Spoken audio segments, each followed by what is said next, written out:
Donc voilà le testeur de pH et de TDS, donc dans la boîte.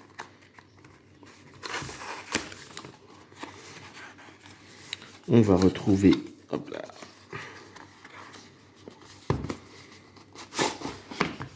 les deux. Donc ça, en général, voilà, c'est le TDS. Donc le TDS, qu'est-ce que c'est? C'est pour voir le total dissous. Je vais juste vérifier s'il y a bien une pile dedans. Voilà, il y a la pile. Donc ça c'est cool parce que c'est pas toujours qu'il y a la pile dedans. Et ensuite on allume, voilà.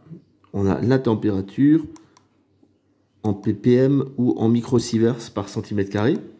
Hein, ou microsieverts par centimètre, ppm ou microsieverts. ms par centimètre. Ouais, bon, il y a deux fois. Ah non! Millisieverts et microsieverts. Donc, il y a des millisieverts, il y a des ppm et il y a des microsieverts. Voilà. Ensuite, je peux prendre donc de l'eau. C'est de l'eau du robinet de chez moi, hein, donc elle n'est pas ultra nickel, ça se voit. Donc là, j'ai, si je regarde en ppm, je suis à 241, ce qui est pas non plus dégueu. Et en millisieverts 770, en microsieverts forcément il y a le truc, donc je suis à 0,47 46,6. Voilà, donc ça c'est pour, et je suis à 82,4 degrés Fahrenheit ou 28 degrés Celsius. Et il y a un bouton qui s'appelle Hold. Ce qui est bien, c'est que donc si j'appuie dessus, ça ne bouge plus et je peux venir regarder ma valeur par après. Ça c'est pas mal parce que ça me permet de sortir de l'eau et de voir ce qu'il y a. Et si je rappuie, voilà, je n'ai plus l'affichage. Donc ça c'est vraiment pas mal. Donc ça c'est pour le TDS, hein, comme vous avez vu, il fait le TDS, il fait la conductivité de l'eau et il fait la température. Ensuite, on a là le test de pH.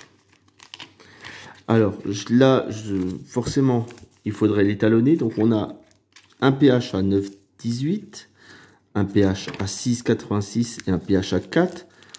Ça permet d'étalonner notre mesure sur 3 points. Ça, c'est déjà vraiment bien. Parce que j'ai déjà souvent acheté des pH mètres où il n'y avait pas les solutions d'étalonnage. Et donc, c'était gênant. J'ai les piles. Ça veut dire que la première chose à faire, ça va être de mettre les piles. Voilà. Donc, comment est-ce qu'on les... Ah non, elles y sont les piles. Hein, là, il y a les piles. Donc, j'ai des piles de rechange. Très bon point. Hop. On remet tout ça en place. Et forcément, ça se met en route.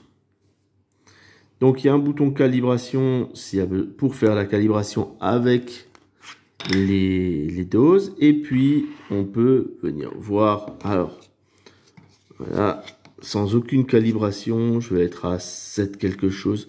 Voilà, je suis à 7,23. C'est sans calibration. C'est-à-dire que là, si je voudrais avoir quelque chose de précis, il faudrait que je calibre avant. Mais là, j'ai pas encore calibré. Et voilà. Et puis voilà. Donc, ce qui est dommage, c'est que j'ai pas de bouton hold. Mais à la limite, bon, c'est pas très grave.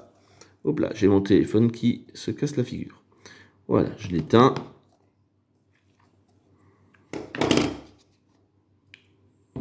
Donc, pour résumer, dans la boîte, nous avons